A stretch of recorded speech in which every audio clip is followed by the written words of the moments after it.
Good evening, my dear friends. It's a joy to be with you tonight.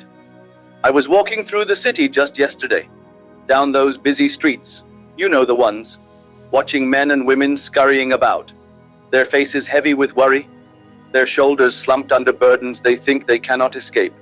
And I thought to myself, they do not know. They do not know that the world they live in is but the shadow of their own imagining. So let us begin where all things begin, in the mind of man. Tonight, I want to talk to you about the greatest secret hidden in plain sight, the power of your imagination.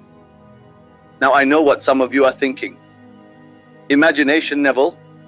That's just daydreaming. That's for children. Oh, my friends, if only you knew, your imagination is not a plaything. It is God Himself acting through you. Yes, I said God.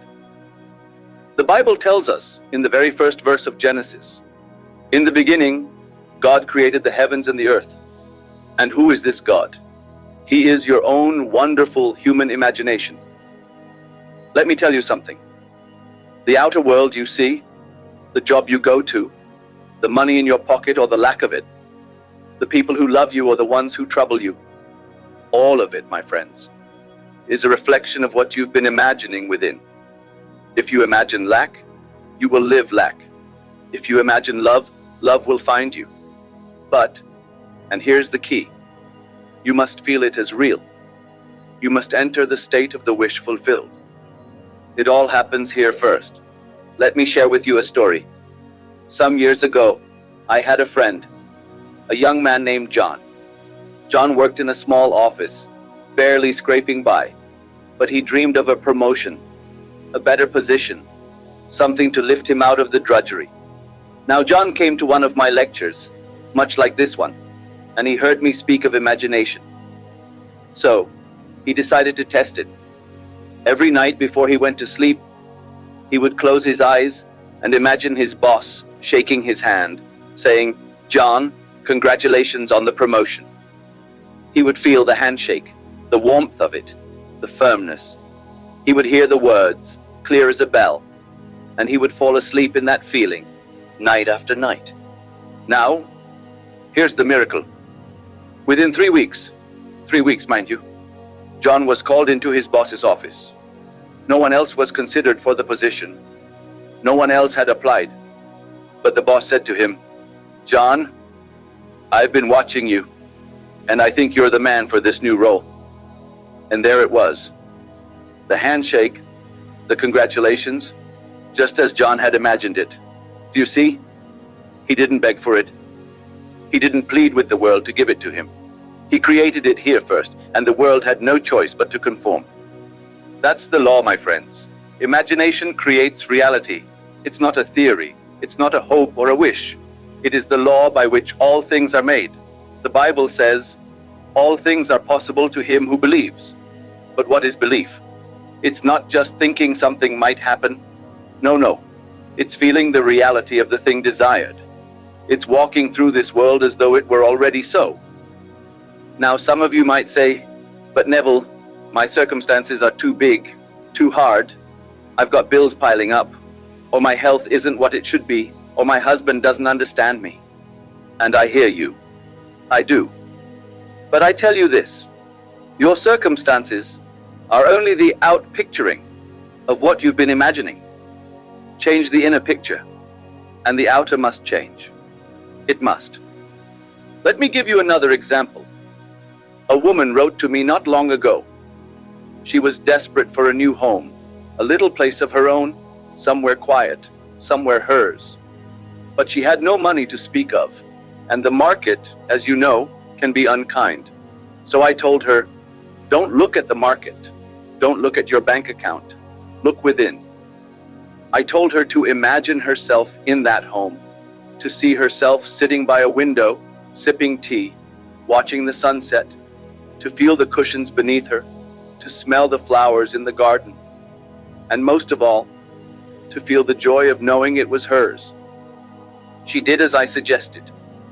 Night after night, she lived in that imaginal scene, and within 2 months, a friend of a friend, who she hadn't even thought to ask, offered her a little cottage at a price she could afford.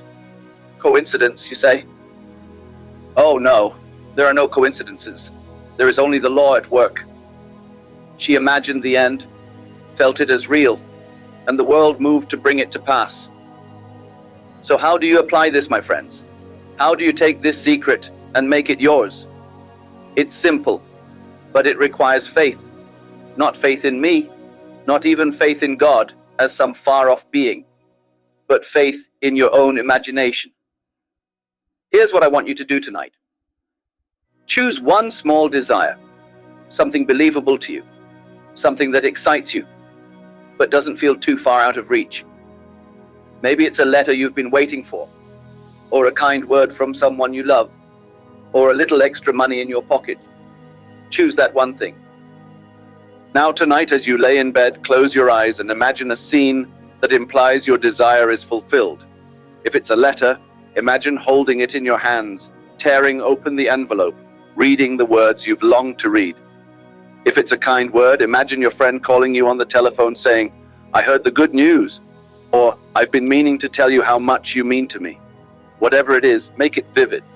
See it, hear it, feel it, smell the air, touch the objects around you. Make it as real as this moment, right here, right now. And when you've got that scene, when you can feel it in your bones, dwell in that state as you drift to sleep. Don't force it. Don't worry about the how. Just feel the reality of it, and let sleep take you. That's your work.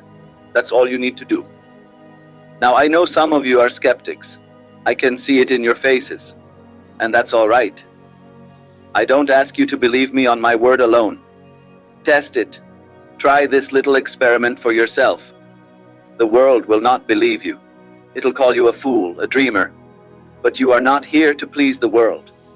You are here to awaken the dreamer within. My friends, we've only just begun. This is the first step on a journey that will change your life if you let it. Imagination creates reality. It's the law, not a suggestion. So go home tonight, test what I've told you, and when we meet again, I expect to hear miracles. I expect to hear stories of desires fulfilled, of lives transformed. Because that's what happens when you dare to imagine. Until next time, my dear ones, live in the feeling of the wish fulfilled. Good night.